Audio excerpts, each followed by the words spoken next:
ബംഗ്ലാദേശിന്റെ തലസ്ഥാനമായിട്ടുള്ള ധാക്കയിലെ തങ്ങളുടെ കേന്ദ്രം കത്തിച്ചതായിട്ട് international society for Krishna കോൺസെൻഷൻസ് ശനിയാഴ്ച ആരോപിച്ചു. ഇസ്കോണിന്റെ കൊൽക്കത്ത വൈസ് പ്രസിഡന്റ് രാധാരമൻ ദാസ് ഒരു എക്സിൽ പോസ്റ്റ് ഇട്ടിരുന്നത് ഇങ്ങനെയാണ്: ശ്രീ ലക്ഷ്മി നാരായണന്റെ പ്രതിഷ്ഠകളും ക്ഷേത്രത്തിനുള്ളിലെ എല്ലാ വസ്തുക്കളും പൂർണ്ണമായും കത്തി നശിച്ച കേന്ദ്രം ധാക്കയിലാണ്.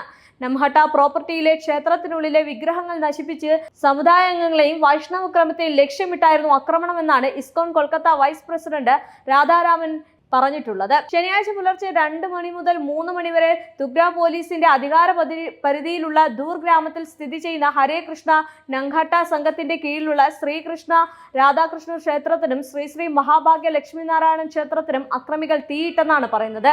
ക്ഷേത്രത്തിന്റെ പിൻഭാഗത്തുള്ള തകര മേൽക്കൂര ഉയർത്തി പെട്രോളും മറ്റ് ഇന്ധനവും ഉപയോഗിച്ചാണ് തീയിട്ടിരിക്കുന്നത് എന്നാണ് പറയുന്നത്. ഹിന്ദു കമ്മ്യൂണിറ്റിയിലെ അംഗങ്ങൾക്ക് നേരെയുള്ള ടാർഗറ്റ് ചെയ്ത ആക്രമണങ്ങൾ നിർബാധം തുടരുകയും ചെയ്യുന്നുണ്ട്. ബംഗ്ലാദേശിലെ ഇടക്കാല ഗവൺമെന്റിന്റെ ശ്രദ്ധ ഇസ്കോൺ ആകർഷിച്ചിട്ടുണ്ട് എങ്കിലും അവരുടെ പരാതികൾ പരിഹരിക്കുന്നതിനും അവരുടെ ആശങ്കകൾ പരിഹരിക്കുന്നതിനും പോലീസും ഭരണകൂടവും കാര്യമായി ഒന്നും ചെയ്യുന്നില്ല എന്നാണ് വിവരം. ദക്ഷിണേന്ത്യൻ രാഷ്ട്രീയത്തിലെ ഹിന്ദുക്കളുടെ വിശാലമായിട്ടുള്ള സുരക്ഷാ ആശങ്കകൾ ചൂണ്ടിക്കാണിച്ചുകൊണ്ട് ദാസ് പറഞ്ഞതും ഇങ്ങനെയാണ്: ഇസ്കോൺ ഇന്ത്യ ബംഗ്ലാദേശിലെ ഹിന്ദുക്കളുടെ സുരക്ഷയെക്കുറിച്ച് ആശങ്ക പ്രകടിപ്പിക്കുകയും ബംഗ്ലാദേശിൽ നിന്നുള്ള സന്യാസിമാരോട് അനുയായികളോടും തിലകം ധരിക്കരുത് എന്നും അവരുടെ വിശ്വാസം വിവേകത്തോടെ ആചരിക്കപ്പെടണമെന്നും ആവശ്യപ്പെട്ടിട്ടുണ്ട്. ലക്ഷ്യമിട്ടുള്ള ആക്രമണങ്ങൾ തുടരുന്നുണ്ട്. ആക്രമണം രൂക്ഷമായിട്ടുള്ള സാഹചര്യത്തിൽ ജാമ്യം നിഷേധിക്കപ്പെട്ട് കസ്റ്റഡിയിൽ കഴിയുന്ന ചിൻബോയ് കൃഷ്ണദാസിന്റെ സുരക്ഷയിലും ദാസ് ആശങ്കയുയർത്തി. ഇടക്കാല ഗവൺമെന്റ് രൂപീകരിക്കുകയും അവാമി ലീഗിനെ ഓഗസ്റ്റിൽ പിരിച്ചുവിടുകയും ചെയ്തതു മുതൽ ബംഗ്ലാദേശിൽ ഉടനീളം ഒന്നിലധികം സ്ഥലങ്ങളിൽ ഇസ്കോൺ സ്വത്തുക്കൾ ആക്രമിക്കപ്പെട്ടതായിട്ടും റിപ്പോർട്ടുണ്ട്. അതേസമയം രാധാരാമൻ ദാസ് വാർത്താ ഏജൻസിയായ ANIയോട് പറഞ്ഞതും ഇങ്ങനെയാണ്: ബംഗ്ലാദേശ് ഇടക്കാല സർക്കാരിന്റെ തലവൻ മതന്യൂനപക്ഷങ്ങളുടെ തലവന്മാരുമായി ഒരു കൂടിക്കാഴ്ച നടത്തി. യോഗത്തിന് ശേഷം സ്ഥിതി മാറുമോ എന്ന് ഞങ്ങൾ പ്രതീക്ഷിച്ചിരുന്നു. എന്നാൽ ഞങ്ങൾ കാണുന്നത് തികച്ചും വ്യത്യസ്തമായിട്ടുള്ള കാര്യമാണ്. രാജ്യത്ത് ഇസ്കോൺ നിരോധിക്കുന്നതിന് അന്ത്യശാസനം നൽകുന്നതിന്റെ ഭീഷണി വീഡിയോകൾ എനിക്ക് സ്ഥിരമായി ലഭിക്കുന്നുണ്ട്. അല്ലാത്ത പക്ഷം അവർ ഇസ്കോൺ ഭക്തരെ കൊലപ്പെടുത്തും.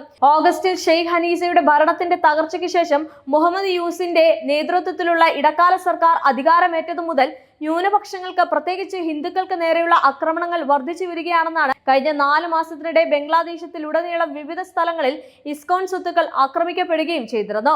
ബംഗ്ലാദേശിലെ ഇടക്കാല സർക്കാർ എല്ലാ ന്യൂനപക്ഷങ്ങളെയും സംരക്ഷിക്കാനുള്ള ഉത്തരവാദിത്തം നിറവേറ്റുമെന്ന് ഇന്ത്യ കഴിഞ്ഞ ആഴ്ച പറഞ്ഞിരുന്നു. തീവ്രവാദ നടപടികളുടെ ഉയർച്ചയിലും ഹിന്ദുക്കൾക്കെതിരായിട്ടുള്ള വർദ്ധിച്ചു വരുന്ന അക്രമ സംഭവങ്ങളിലും ഗൗരവമായിട്ടുള്ള ഉത്കണ്ഠ പ്രകടിപ്പിച്ചു.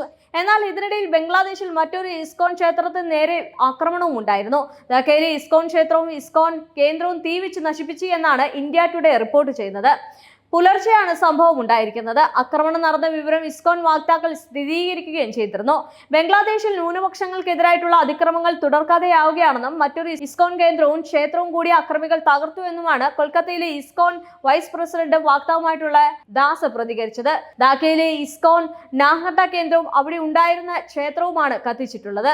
വലിയ രീതിയിലുള്ള അക്രമം തന്നെയാണ് നടക്കുന്നത് എന്നും എന്നാൽ ഇന്ത്യയിൽ ഇവിടെ മൗനം പാലിക്കുകയാണെന്നും യാതൊരു നടപടിയും സ്വീകരിക്കുന്നില്ല എന്നും പറയുന്നുണ്ട്.